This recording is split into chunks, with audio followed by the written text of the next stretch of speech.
What's up, Rayquazers? So, we have a black and white 2 OU battle here with Luis Matos. Kind of forgot his YouTube name, so once he comments on this video, I'll go ahead and give you a link in the description to his YouTube right there. So, yeah.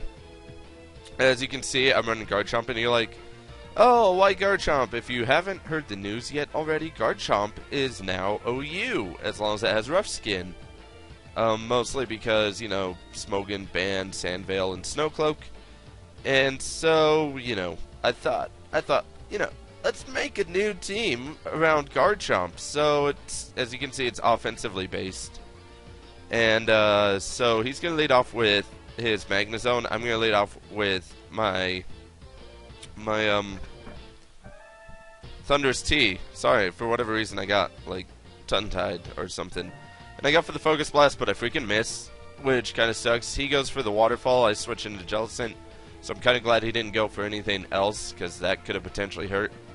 And now he's going to braid in Politoed, which I actually predict the switch into Politoed, so I'm like, let's Toxic it, because I figured, he's going to figure this is the best time to set up his Rain.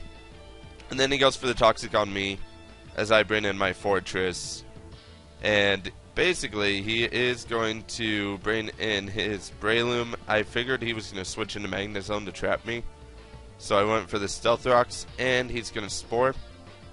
And lack of Poison Orb lets me tells me that this is a Technician Breloom. So now I'm going to switch into Thunderous T, knowing that Thunderous T kind of blocks Breloom and scares it out. So now he's going to bring in his Swampert, and I just go for the Hidden Power Ice because I didn't want to really go for the Focus Blast in case it missed again, and I wasn't entirely sure he was actually going to go into Magnezone. That was kind of the prediction I was going.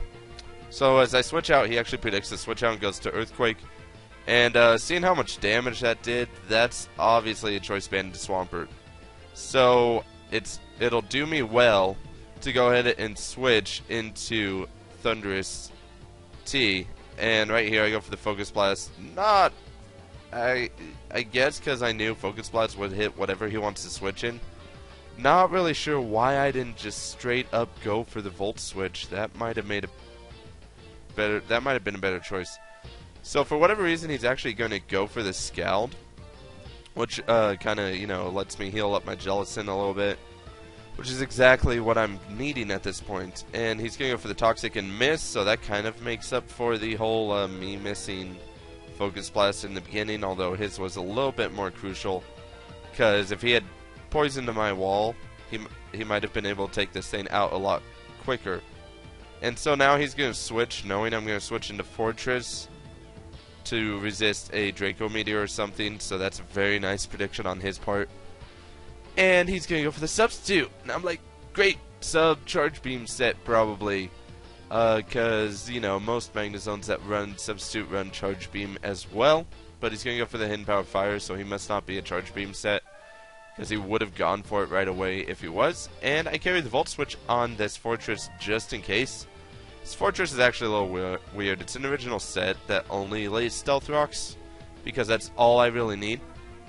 So, since that's HP Fire, and I'm assuming that he doesn't have... Well, basically, since it's HP Fire, I know he doesn't have an Ice move to really hurt me. So I'm going to Earthquake him.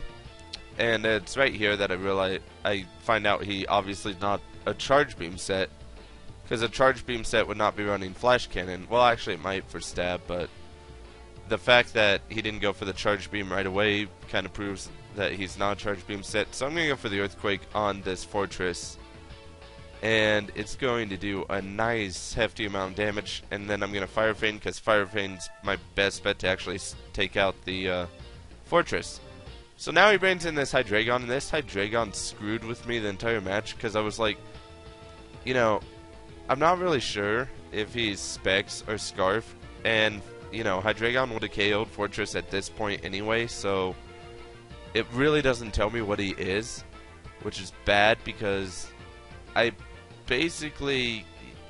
don't want to leave stuff in, because I'm not entirely sure he's Specs or Scarf at this point. And so leaving stuff in is a bad choice. So now I'm going to bring in my Jellicent, just kind of as death fodder. Crit doesn't really matter because Jellicent was at low enough health that it would have died.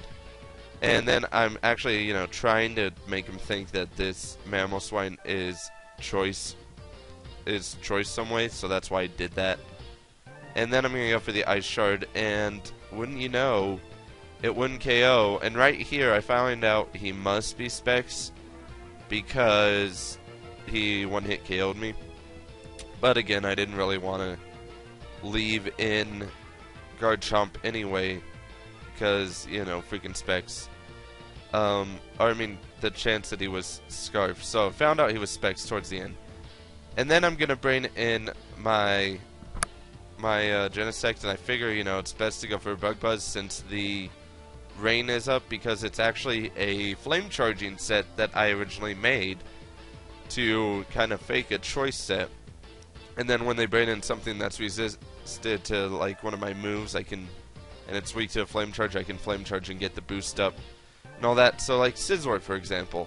And so I'm just gonna Bug Buzz, keep Bug Buzzing, and get rid of his Magnezone. Then he's gonna bring in his Breloom, which of course is gonna be able to revenge kill me with that Mach Punch. Not really too big of a deal. And so now I'm going to bring in Garchomp just to finish off the battle, because I knew I could live a Mach Punch since he did not have a Sword Stance up. And then go for an Outrage for the revenge kill. So that is going to be GG. So good job, Lewis. That's like a 2-0, I think. I think I still had Thundurus T. I'm pretty sure. But yeah, it was pretty interesting. Hope you guys are enjoying Garchomp in OU. Because you never know how long it's actually going to stay in OU this time, because people might, oh, Garchomp's still too powerful or something like that. I'm not really sure. But overall, yeah. And we all have to change our stuff. Like, no more Sandveil or Snowcloak, so our Frostlasses and stuff like that are all needing change, so good luck on that. But that is going to be it, so comment, like, and sub if you enjoyed the battle. Likes let me know how you enjoyed it, so make sure to do that. And see you guys later.